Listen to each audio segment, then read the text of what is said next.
well, back to it. Now comes the hard part. This is the hard part. Because now, we have to do this whole process again. Just like we did with that first cracked wall. Except this process is much longer. Well, not much longer, but it's considerably longer than the last time we had to do that run. Gotta kill these lizard men again. What's happening? We got E3 coming up soon. And, what's funny is that I mentioned in a previous video that Konami was allegedly going to be at E3 this year. Recently, they released a notice on Twitter and social media saying that they have decided to not show up this year. They are ditching out. And that's unfortunate. But on the good side of that, in this notice, they have confirmed that they will be announcing things and that they are working on some huge key projects. So I'm very glad to hear that, because they've already announced Getsu Fumaden, which that just came out of the blue. They didn't wait for anything for that. They just announced it on like a random day. I'm hoping for more announcements like that, to where they just announce random shit. But who knows? Maybe around E3 we'll get something. Again, hoping for that Castlevania collection too. Something Castlevania related. Now see, on Facebook, saw someone in one of my various Castlevania groups. They posted an image, and they're like, "Oh, what if we got a new Castlevania game and it was based around the show?" I was like, dude, look, I would be pissed if we finally got a Castlevania game and it was based around this godforsaken show. I would be genuinely pissed. With a passion.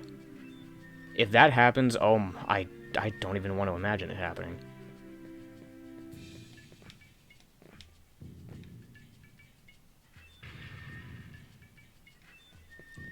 Okay, we're at the spike room again.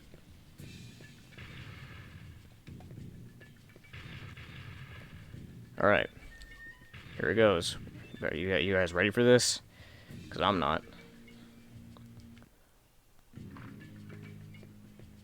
Alright. Take the Magical Nitro. Yes. Now, we are bound to this item. So now we need to make sure that we do not jump.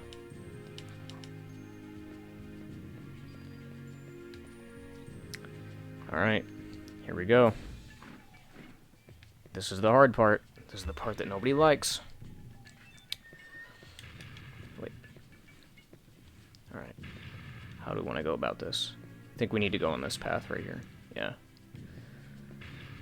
Let me wait for that. Go. Alright. Good. We're just going to make a mad dash. We're going to totally ignore these guys, because they took too long to do their animations to scare us.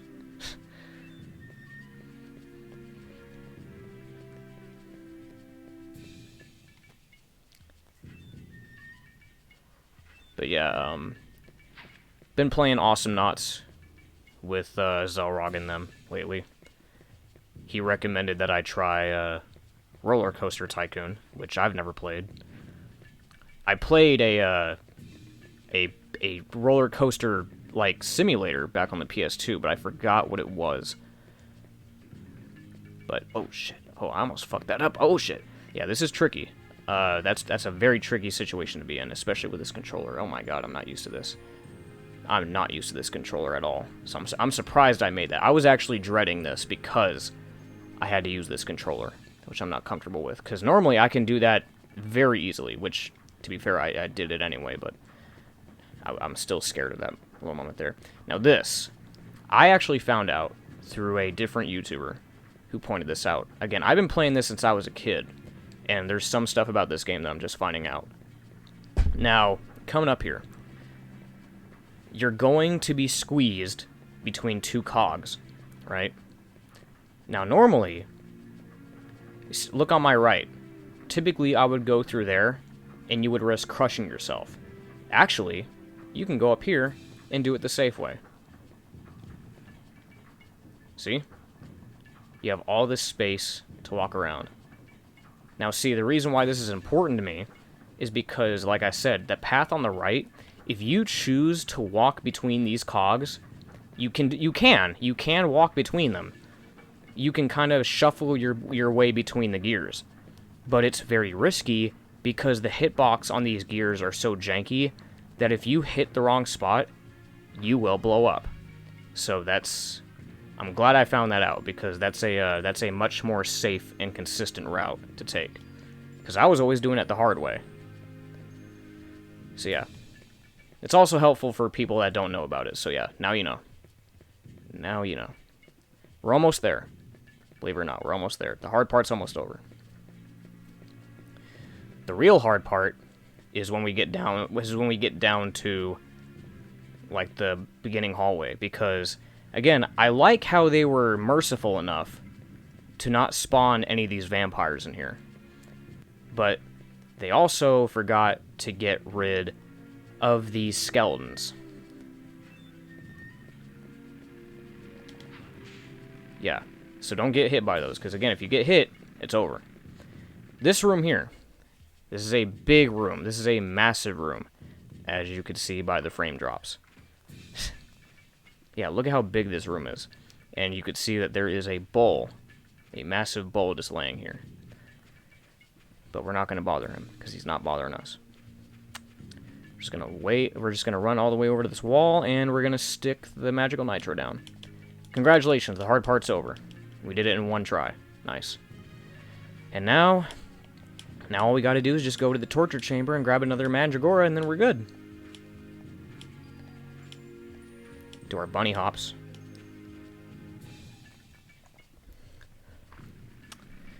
I'm looking forward to the future of this channel. I'm looking forward to doing all these Let's Plays. This is something I've been wanting to do since I was like 13 or 14. Back when I started watching YouTubers back in 2010, 2011. YouTubers that I watched back when I was younger, I didn't watch people like PewDiePie or Markiplier or anything like that. I stuck with the smaller YouTubers. Some of you might be familiar with Josh Scorcher, Chugga Conroy. Oh, I have to kill these guys. Okay. Figures. Yeah, Josh Scorcher, Big T2000. Lots of YouTubers that you might not be familiar with, I was watching them. Because, I don't know, I found their content to be more entertaining and relatable. Because they weren't being loud and obnoxious.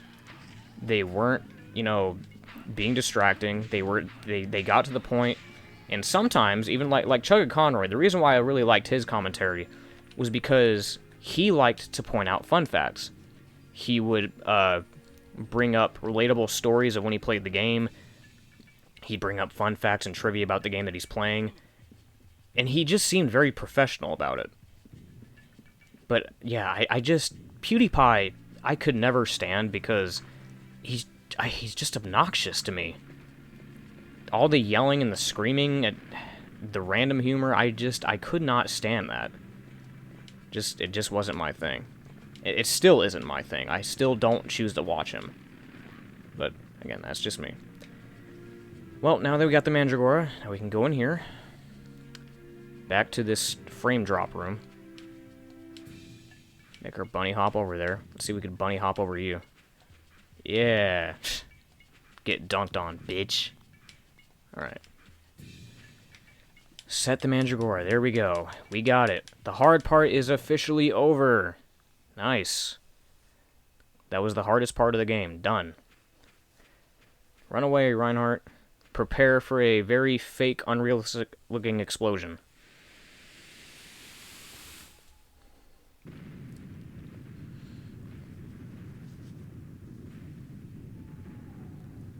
Those are more like...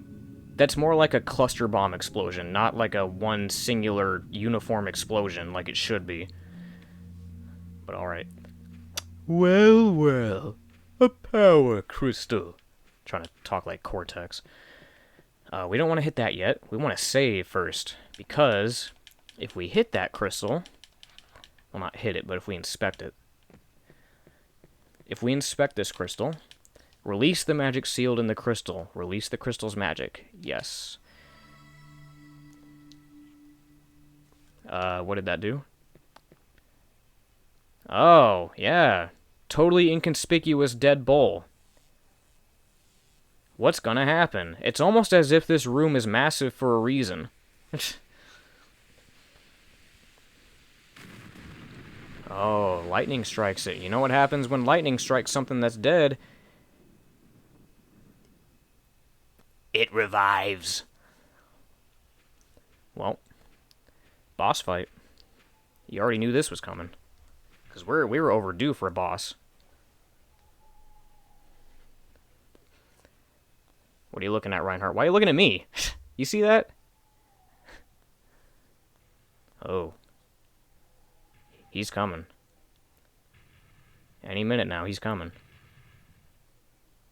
He's coming. He's coming. Alright.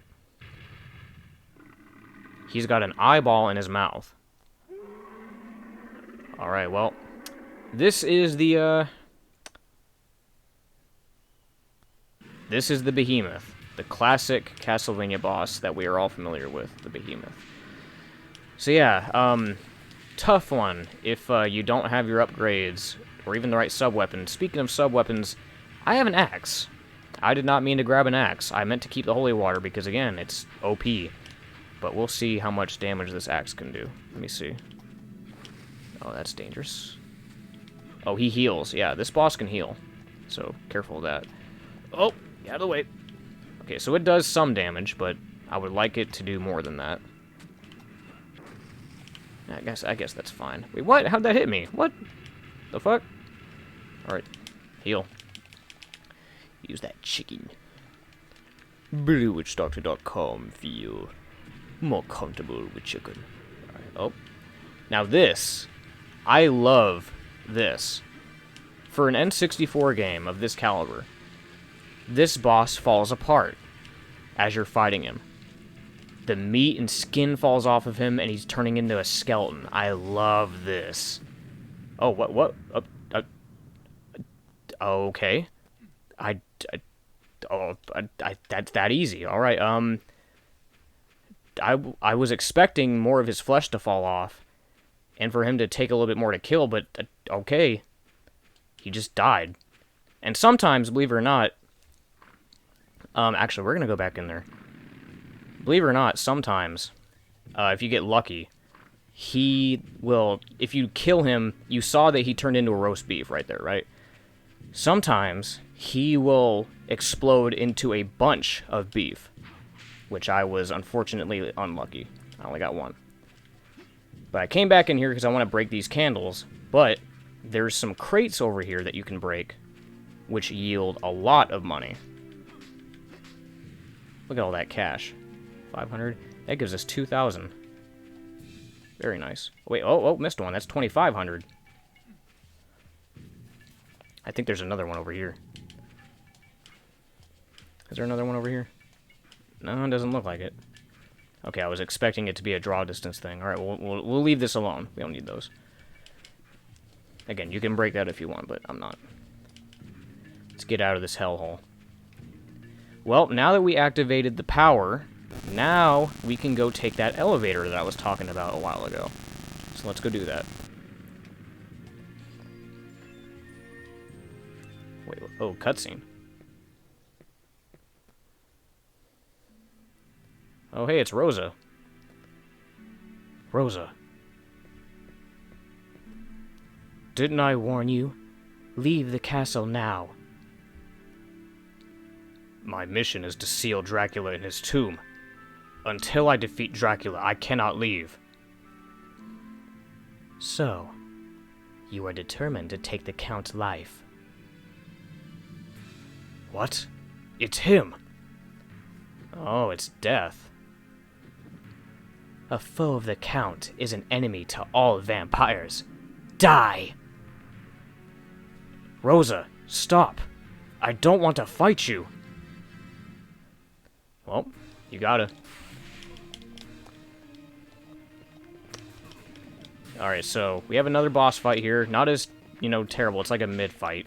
It's like a mini-boss, I guess. You can tell by the music. But this boss can be a little tricky if you get too impatient. If you try to, you know, stay close quarters, she's gonna fuck you up. Yeah, because she keeps doing that barrier move. But she's already dead, see?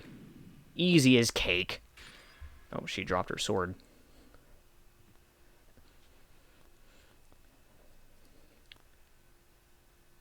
What did you do, Reinhardt? What did you do? Please, finish me. Rosa, I didn't mean to.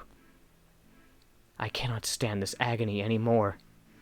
A cursed soul, doomed to exist forever as a vampire. It was the curse of Dracula that made you a vampire? If you survive, be sure to tell my parents. Even unto death, I never fully lost my human soul. Rosa. Dude, like, this writing is... the story. Rosa!